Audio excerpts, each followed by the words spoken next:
Pessoal, boa noite, tudo bem? Estamos aqui com mais um Conversas do Veteran Car Clube Porto Alegre e hoje nós vamos falar sobre DKV, suas histórias, modelos e curiosidades. Né? Eu estou aqui mais uma vez com o César Maciel, nosso diretor de eventos do Veteran Car Clube, o Gerson Untertrifauner, acertei, Gerson, isso aí? Isso. Que é o nosso Gerson. O Gerson tem uma grande história no clube também, né? Já de muito tempo. E hoje, atualmente, é o nosso primeiro secretário, tá? Nessa chapa gestão 2021. Então, boa noite a todos, né? Espero que estejam todos bem, né? Com essa questão toda que a gente está enfrentando aí da pandemia, do vírus, né? E vamos, então, tentar falar um pouquinho sobre carro antigo, sobre DKV. Gerson, tu que é o especialista, né, em DKV, tem DKV, eu queria começar do início, né?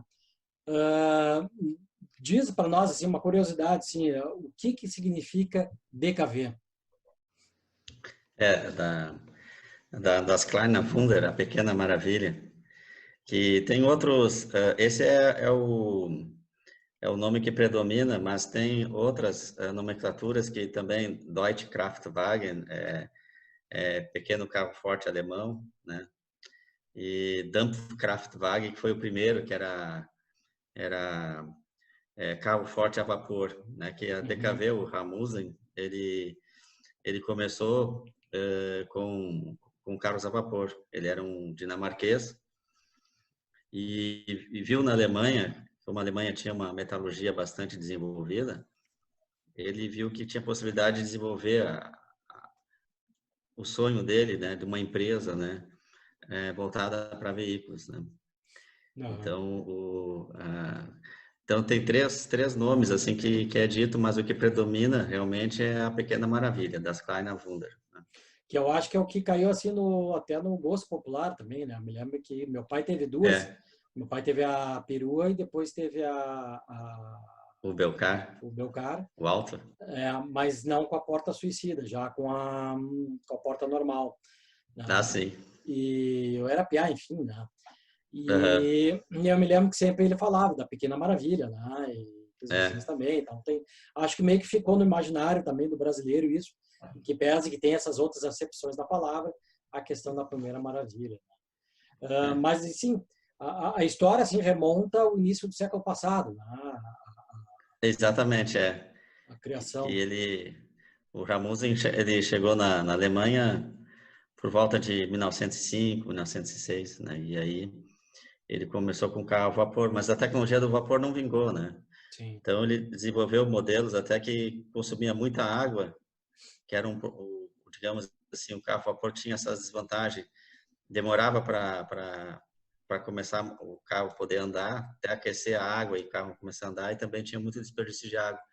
Foi aí que então começou, ele viu a simplicidade do motor 2 tempos, de fazer um veículo popular, né? Começou, na verdade, com motocicletas, tá? Por volta Aham. de 1917, por aí.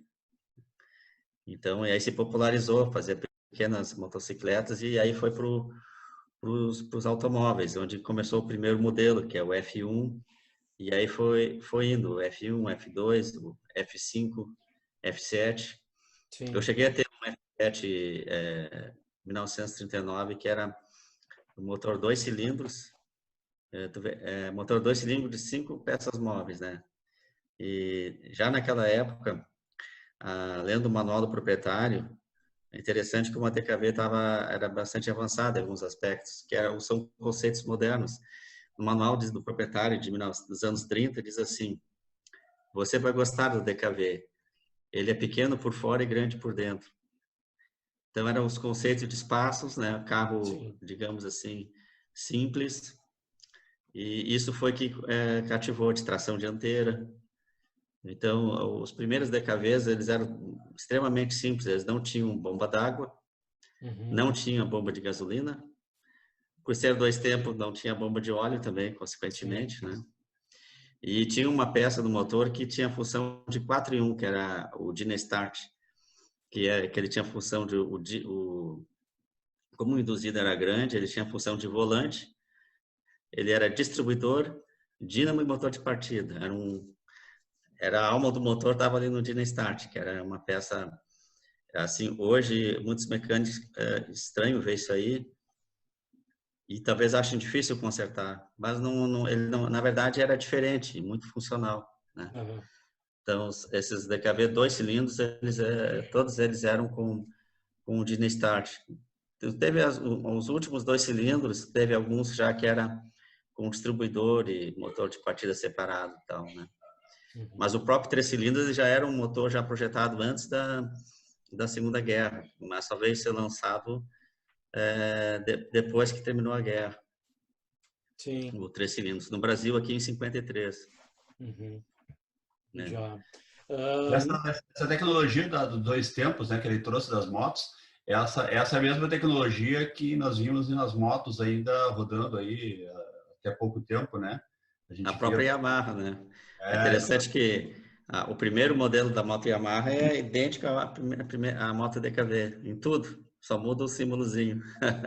E aí trouxe toda essa tecnologia para a moto, ou seja, era uma moto bastante ágil até agora há pouco tempo, né, nesse sentido 2 tempos, e levou isso tudo para o carro, né? Muito interessante isso. Sim, exatamente. Na verdade, até o DKV, na verdade, antecedeu a Citroën na tração dianteira. Muitos falam que o Citroën é o primeiro carro com tração dianteira, né? Mas, na verdade, o DKV foi antes. Só o Citroën com motor 4 tempos, né? Mas a DKV, eles eram carros, digamos assim, confiáveis e simples. Então, no próprio manual do proprietário também tem assim alguns conceitos que falam o seguinte: quanto mais peças o automóvel tiver, mais chances tem de dar problemas. De quebrar, exatamente. Então, é por isso que imagina um motor apenas com 5 peças móveis, né? Uhum. Então, ele era um carro assim muito inovador nesse aspecto, né? Porque o motor 4 tempos tem toda uma parafernália de peças, claro, um motor que não precisa misturar óleo na gasolina, mas ele tem todo o comando de válvula, etc. e tal, que digamos, deixa o motor mais complexo, né? Suscetível à falha. Na verdade, esse foi o grande, acho que, diferencial, né? Até depois, avançando um pouco no tempo, quando veio aqui para o Brasil, que eu acho que fez tanto sucesso também isso, né? Porque também era usado como carros de praça, né? Como táxis, nas São Paulo pistas. é muito DKV na praça. Nas pistas, né? Fez grande sucesso nas pistas, né? Correndo. E também caiu exatamente como tu falou antes, também por causa da questão do espaço, né? Caiu, acho que no gosto popular isso, né? Mas só retomando um pouco, Gerson, a história assim da Auto Union, né? Quando é que começa? Né? Que eu acho engraçado não é a palavra, mas interessante a gente fazer um comparativo, né? Sempre dessa questão assim da evolução, né, econômica, tanto da humanidade, sociopolítica, sei lá, né, e que também ela está ligada, o automóvel está ligado a isso, seja pela questão do design, do avanço tecnológico, e, por exemplo, ali quando surgiu a Auto Union foi na década de 30, né, foi pós-depressão ou na depressão, né. Exatamente, a Alemanha, ela ficou economicamente até muito prejudicada com o término da Primeira Guerra Mundial.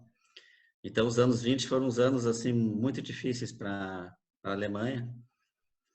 E de maneira que em 1932, né, 4 empresas com segmentos diferentes, porque a DKV era o modelo, digamos, mais popular. Depois tinha a Wanderer, que eram automóveis com motor 4 tempos, mais sofisticados. Tinha a Audi, que era da linha esportiva, e o Porsche, que eram automóveis altamente luxuosos, né? E no Brasil tem alguns poucos Porsche, né? No Uruguai eu cheguei a ver alguns Wanderer, né? Uhum. E Audi também, a Audi dos anos 30 é bastante raro. Mas essa foi uma maneira que digamos que essas empresas, através dessa aliança, onde que cria o símbolo das 4 argolas, né? Sim. De juntas terem mais condições de se permanecer no mercado. Mas cada empresa tinha as suas particularidades, né? Eram segmentos diferentes. E hoje a única, digamos, remanescente é a Audi, que está na linha de automóveis esportivos. Sim. Tu falaste que elas tinham seu segmento diferente. Na verdade, mesmo juntas, elas mantinham as suas, enfim, a fabricação dos seus veículos, né? Independência de tocar o seu negócio de forma separadamente, né? Houve algumas histórias interessantes nesse contexto aí, porque o Horsch, que era o sócio majoritário da empresa, ele, numa assembleia, ele foi destituído. Uhum. E aí ele acabou saindo da empresa e ele queria levar o nome, acabou perdendo na justiça. Sim. Então ele resolveu criar uma outra modalidade de automóveis, aí foi para a linha esportiva. E Horsch em alemão significa escutar. E aí ele botou a Audi, que significa escutar em latim. Então ele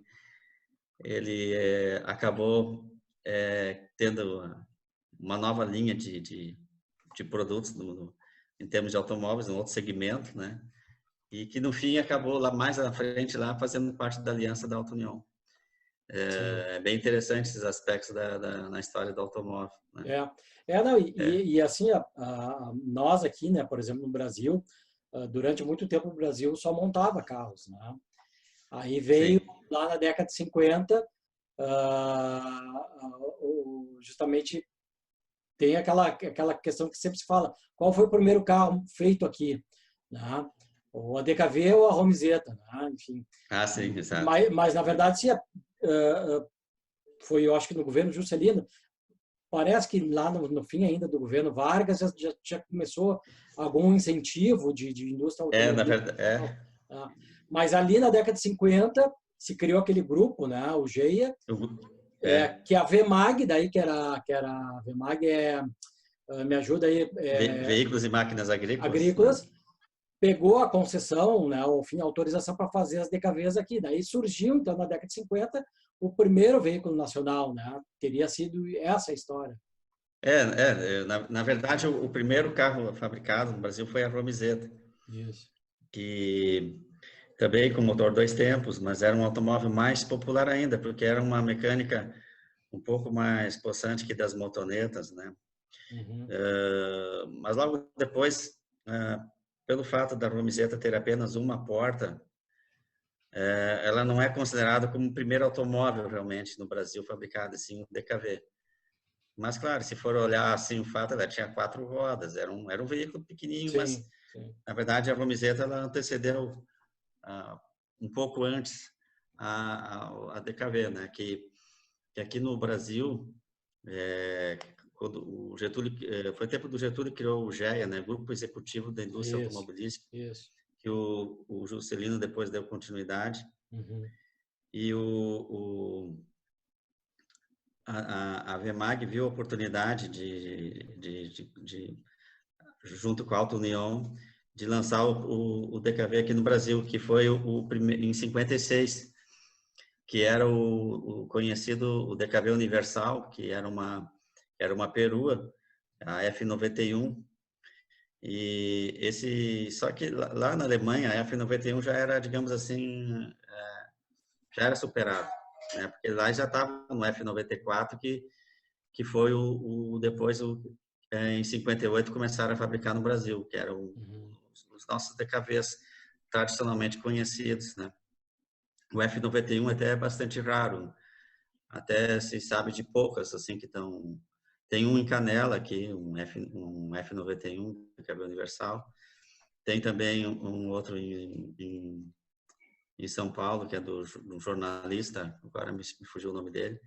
Mas o F91 ele era um carro menos possante, tinha 800 centímetros cúbicos e assim era de uma construção mais espartana, mas ao mesmo tempo ele era um carro por ser um carro de uso misto, né? Ele atendia bem a necessidade no Brasil de um automóvel, né? Sim, sim. E quais foram os veículos que eles fizeram? Quais foram os modelos que eles fizeram aqui, a VEMAG e a Gerson? Foi então década de 50, foi até 67, é isso, né? Na verdade, o F91 foi só Sim. a perua, né? Que era uma tipo parecida com a V-Maguete, um pouquinho menor, né? Que foi em 56, 57.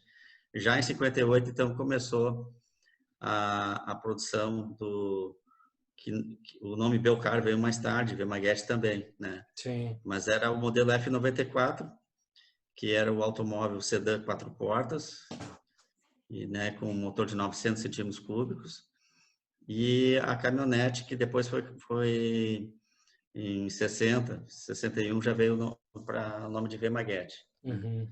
Mas já era um veículo mais bem acabado, mais robusto, mais possante. Sim. Né? E já em 60 já veio o motor 1000, né? Que aí predominou. Hoje aqui no Brasil praticamente não existe DKV com motor 900, porque na primeira oportunidade que tinha que retificar o motor já passava para 1000, porque o bloco é o mesmo. Uhum. Então só dava um passezinho mais no bloco e já passava ele para 1000. Então hoje são raros DKVs 900 andando. Uma curiosidade só, o Gerson, a Sim. questão que é uma coisa que chama muita atenção, que às vezes as pessoas perguntam, né? Pô, olha só, essa porta aqui, ela abre ao contrário. Em que ano que ficou essa porta suicida? Ela ficou ativa? Na verdade, Suicida ou deixa ver, né? Deixa ver, exatamente. Eu também, eu não quis colocar isso, mas tinha essa questão aí. O pessoal gostava bastante. Então, foi o F91, era a porta ao contrário, depois o F94, 58, né? E foi até, em 64, é o ano divisor de águas, que tem o DKV primeira série, que é a porta suicida, ou deixa ver, mas já veio a segunda série, que era a porta, o jornalista na época, Mauro Salles, dizia, abrir a porta no bom sentido, né? Sim, boa Aí essa. já... Eu tenho aqui a miniatura. Olha que espetáculo, hein? Viu? Exatamente. Show. Esses já são no bom sentido, já, né? Essa aqui de baixo, ela ainda é a porta suicida. Essa exatamente, essa é de porta suicida. E o de cima já é o 65, eu acho, né? Os DKVs, eles tiveram poucas alterações na carroceria, né? Até o 60, por exemplo, a porta do modelo Sedã, 4 portas, era a porta acompanhava a curva do paralama traseiro. Já em 61, então, já a porta traseira já invade um pedacinho do paralama traseiro, de maneira que podia abrir o vidro até embaixo. Sim. E as mesmas coisas assim foram mudanças nas sinaleiras, pequenas alterações no emblema, na frente também. A sinaleira ela era vertical, depois foi um pouquinho maior e depois virou horizontal, né? Na V-Maguete foi, isso, exatamente. ali, no Belcar também, mais adiante. Bem nessa, né? E os faróis na frente também, né? Mas, enfim, eu acho o design desse carro fantástico. Assim, se a gente olhar ele de frente e de lado, ele é fantástico. Ele é bonito, ele é limpo, ele é atual e tem aquelas curvas, né? Que tu, enfim, né? Tem linhas aerodinâmicas e tem o ponto forte do DKV sempre foi a estabilidade, né? Porque ele, por ter tração dianteira, centro de gravidade baixo e tudo, então ele sempre foi um carro muito bom de curva. Isso foi que ajudou nas corridas no Brasil, nas pistas, justamente a estabilidade e a tração dianteira do DKV. Sim, e o motor, né? O motor leve também e o grande desempenho que ele conseguia tirar daquele motorzinho que ele tinha na frente, né? Exato. Tu falasse uma... Desculpa, Eduardo. Não, tranquilo. Um ponto que até eu comentei, um outro papo que a gente estava tendo, é a questão que chama muita atenção também, que as pessoas normalmente questionam, né? Os pouco conhecidos ou que pouco veem DKV quando vão nos nossos encontros, às vezes tem alguma lá, que o pessoal deixa o capô aberto, é a questão das 3 bobinas, né? Uma coisa que chama muita atenção, né? Pô, o que é isso? Por que tem 3 bobinas aqui? O que isso aqui deu algum problema? O cara botou uma reserva, botou 2 reservas sobre essa lente, né?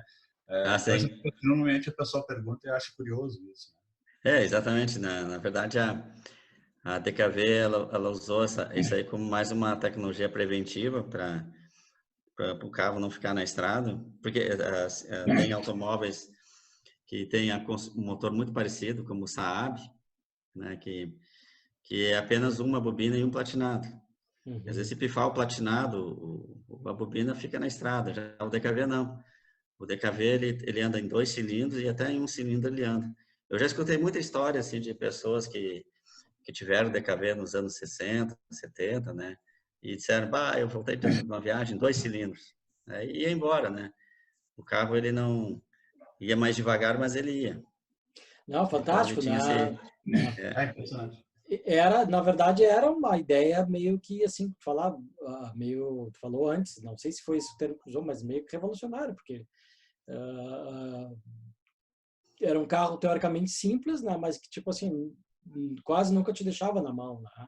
E tinha o design, que era interessante, tu falasse da questão do centro de gravidade, tudo isso. E um assunto que tu falou que eu acho que também é legal a gente falar da questão das pistas, né? Teve o Ivers, o Carl Ivers, né? Que também foi um dos pioneiros, né? Na questão do DKV, né? Exato. Isso. O Carl Livers, ele veio aqui, chegou no Brasil antes da Segunda Guerra, né? E então ele era referência, né, em Porto Alegre em DKV, né? Que ele trabalhava com aqueles primeiros modelos, o F5, o F7, eram os DKVs 2 cilindros. Inclusive ele participou de corridas com DKV 2 cilindros, né? E eu já vi fotos, né? Tem bastante fotos a respeito disso do Carl Livers. E ele muitas vezes ele ia, às vezes participou de competições na Argentina, em São Paulo. Ele ia rodando com o carro que ia competir e voltava.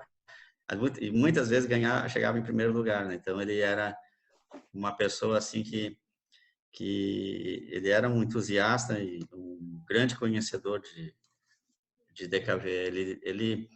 Ele até ele faleceu no dia que o homem foi à Lua, em 69, mas num DKV, né? Ele era a paixão dele, né? O grande desgosto do Carl Lewis foi quando a Volkswagen comprou né? a DKV, embora então ele passou a comercializar a Volkswagen, o carro dele era DKV, ele não abria mão do DKV. E claro, a gente fazendo aqui só agora, né? A Volkswagen com certeza comprou justamente, obviamente, para tirar de competição, né? Porque para fazer valer o motor deles, né? Que era do Fuca, que talvez, não sei se era direto, essa relação direta na DKV Fuca, né? Mas era com certeza isso, para tirar do mercado, né? E para não competir, né? Enfim. E Gerson, qual eram os modelos que tiveram aqui? No Brasil, assim, né? Os mais famosos, né? Assim, os mais famosos eram o Belcar e a Vemaguete, que era o automóvel e a caminhonete, a perua, né? Essas foram que fizeram sucesso. Os dois juntos deram mais de 100 mil unidades fabricadas, né? E depois teve o Candango, que era o Munga, na Alemanha, que era que ele tinha, aqui no Brasil, a gente tinha o 4x4 e o 4x2. Ele era um utilitário, digamos assim, mais avançado na época que o Willys, né? No entanto, aqui a Vemag desistiu a continuidade de fabricação do Candango quando o Exército optou pelo Willys. Então, aí a Vemag desistiu da fabricação aqui do Candango. Mas ele era ele era bastante robusto, ele era o 4x4 era tração integral, né? Então, hoje tem poucos candangos rodando aí, né? E além do Candango, o que mais que a gente via da DKV, né? Desse complementando. O Fissori, por exemplo, que foi porque a Vemag ela não tinha aqui no Brasil, ela não tinha um automóvel para concorrer com os automóveis de luxo. Eles chegaram a cogitar de fabricar o DKV Júnior, né? Mas aí eles pensaram o seguinte, não, mas por que não fabricar um automóvel de luxo, que aí nós vamos ter uma margem de lucro maior? Então, eles optaram em fabricar um automóvel de luxo e contrataram na Itália a carroceria Fissori. E o Fissori, na verdade, ele foi um carro revolucionário em termos de linhas, porque aqui no Brasil já era sabido pelas pessoas que aquele modelo rabo de peixe ou os carros redondos, eles eram linhas superadas. Porque nos Estados Unidos, a Impala, os outros carros já eram linhas mais retas. E no Brasil não tinha nenhum automóvel de linhas retas até então. Então o Fissori, ele foi um carro assim, ele foi eleito na época o carro mais bonito do Brasil, porque era um carro realmente inovador, assim, com linhas suaves, né? Um carro com bastante vidraçado. Mas ele teve alguns contratempos que demorou muito para começar a produção do Fissori, que no Salão de Automóvel de 62 foi apresentado o Fissori, mas o Fissori mesmo começou a ser comercializado no Brasil no final de 64. E ao todo fabricaram 2.489 Fissores. Então foi uma produção muito pouca, porque o ferramental que foi desenvolvido também para produzir o carro, ele exigia muito trabalho manual, e veio vários que se chamava latoeiros, que na verdade eram artesãos italianos que trabalhavam na produção do Fissori.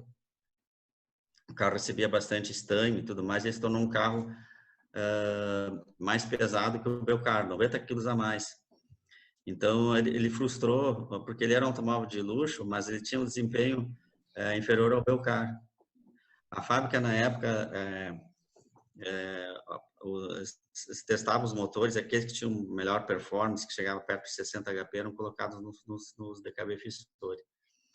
Mas no Brasil predominou praticamente esses 4 modelos, que era o Belcar e a V-Maguete, o Candango e o Fissori, né? Mas o que realmente que é conhecido são esses 2 modelos, o Belcar e a V-Maguete. E o Fissori é muito bonito, né? Falar essas linhas deles são muito bonitas. Tu vê o carro assim, tu bate. E poucas unidades, né? 2.000 e poucos falasse, né? Então, 2.489, Mas enfim, pessoal, nós temos que 4 minutos, né? Para vocês verem assim, né? A gente podia ficar conversando muito mais tempo, né? Tem muito mais curiosidade, né? Falar, por exemplo, do motor do DKV, enfim, das histórias, das pistas, né? De quem andou, quem correu, quem ganhou.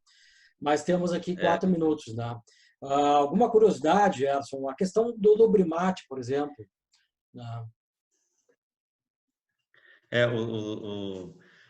Por exemplo, os DKVs na Alemanha, né, os DKVs Júnior, por exemplo, já vinham com Lubrimatic de fábrica. Uhum. Né? O meu DKV Júnior 61 tem Lubrimatic, mas no Brasil eles vieram em 64 junto com o Fissori, os Lubrimatic, né? Que Sim. O Lubrimatic ele, digamos assim, ele é um equipamento que economiza o óleo 2 tempos, porque ele distribui exatamente na proporção que o motor precisa. Porque antes do Lubrimatic, o manual do proprietário dizia assim que é 1 litro de óleo para cada 40 litros de gasolina. Mas essa dosagem é considerando o grau máximo de exigência que o motor pode ser submetido. Sim. O Lubrimatic, por exemplo, o motor na marcha lenta, o consumo de óleo é de 1 para 100. Então, além de também, o Lubrimatic, ele é mais fácil de administrar, né? Muitas pessoas que têm DKV não gostam porque acham perigoso, mas na verdade, tem que cuidar sempre de deixar o tanquezinho do Lubrimatic, que no Júnior, por exemplo, é 5 litros, no DKV nacional é em torno de 3,5 litros. Manter cheio o reservatório, ele é melhor, né? Por exemplo, as próprias motos Yamaha também tem um tipo de Lubrimatic que se chama Yamalub. Na verdade, Sim. é um equipamento parecido. Exatamente, né? Mas eu escutei uma vez uma frase do Oscar Leck, que é engenheiro da URGS, né, de motores e tudo mais. Ele disse assim, ó, quem gosta de DKV, quem conhece DKV, não abre mão do Lubrimatic, né? Porque o Lubrimatic realmente o motor vai trabalhar mais limpo, vai ter a mistura ideal conforme a rotação, né? A Bosch, que foi digamos assim, uma das empresas que desenvolveu o Lubrimatic, né? E hoje no Brasil se estima que tem em torno de 5.000 DKVs rodando, né? Isso emplacados, placa cinza. Fissores, placa cinza, existe 100, em torno de 100. Então, mas deve ter aí, em alguns lugares, né? Alguns esperando ser restaurado também. Né? Com placa amarela, em galpão, né? O próprio César me mostrou um Fissore em Guaíba, né, César? Lá. Aquele lá deve ser capaz de ter placa de 6 números ainda. Eu conheço ele há mais de 40 anos parado ali, né? Então... com certeza é placa amarela. Então, pessoal, então, desculpa interromper, mas a gente já está aqui, daqui a pouco vai apagar o programa. Então, menos de um minuto. Queria, então, de novo agradecer a presença do Gerson aqui, né, um conhecedor de DKV e de tantos outros carros, nosso sócio do Veteran Car Club. Agradecer a presença do César também, nosso sócio, diretor de eventos. E daqui a pouco essa conversa também já está no ar e a gente manda para todo mundo. Então, pessoal, boa noite. Muito obrigado por tudo. Obrigado, eu quero agradecer a oportunidade de alguma forma contribuir. Eu sempre estou aprendendo.